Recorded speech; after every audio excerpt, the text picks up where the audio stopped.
नमस्कार मित्रांनो, मी अंजू मुंडे स्वागत करते नवीन आपल्या एका यूट्यूब ब्लॉगमध्ये आणि आपल्या चॅनलवर पण, ज्याचं नाव आहे अंजुश्री.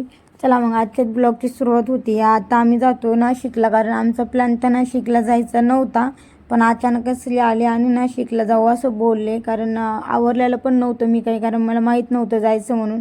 ते आल्यानंतर मी जेवण वगैरे बनवलं, त्यानंतर आम्ही जेवण वगैरे केलं. म्हणजे श्रीने आणून जेवण केलं. मी तर गाडीचा डब्बा घेतला होता माझ्यासाठी, कारण घरी टाईम नव्हता जेवण करायला त्यामुळे. आणि काय माहीत श्रीला असं का वाटलं की बाहेर घेऊन जावं म्हणून.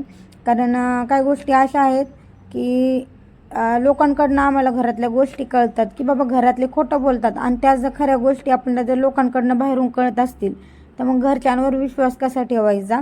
आणि आपण ह्यांच्यासाठी एवढं करतो आणि तरी पण हे असं का खोटं बोलतात आपल्यांना. ते श्रीला तर काही समजत नाही. किती पण श्रीला थोडं गोडीनं बोललं की श्री लगेच मळमळ होऊन जातात त्यांच्यामध्ये. तसं नाही पाहिजे. खोटं बोलतात त्यांना तिथंच बोलायला पाहिजे, तुम्ही हे खोटं का बोललात. आणि तुम्ही बोलला पण नसतील कदाचित, लेकी पण बाहेर जाऊन बोलला असताल, मला असं वाटते. बघू आता काय ते.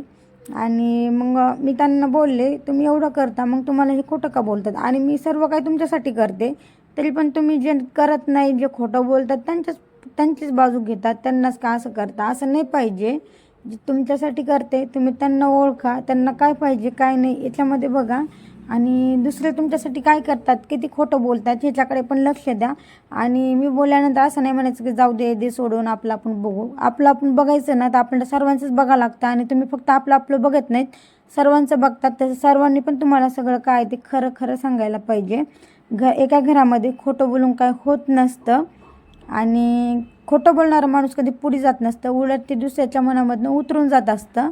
आणि जे की तुम्ही खोटं बोलून सांगताय की तुम्ही असं केलं, ते मी तसं केलं, पण ते तुम्ही काही केलेलं नाही आहे. ते तुम्ही एक कोणाला तर दिलेलं आहे, तुम्हाला बी माहिती तुम्ही ते कोणाला दिलेलं आहे आणि का दिलं आहे. आम्ही तुम्हाला केलं होतं ना, तर मग तुम्ही तुमच्याच जवळ ठेवायचं.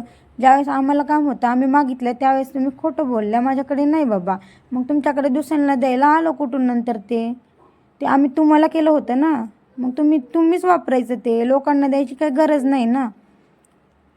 तर लोक राहतातच असे, किती जीव लावा, कारण ते खोटारडेच राहतात, एक नंबरचे खोटारडे असतात. आपण किती जीव लावा हे श्रीला कळत नाही. कारण श्रीला थोडं असं गोडीनं बोललं की श्री लगेच पगळून जातात, ती मेणबत्ती पगळते, तसं त्यांचं काम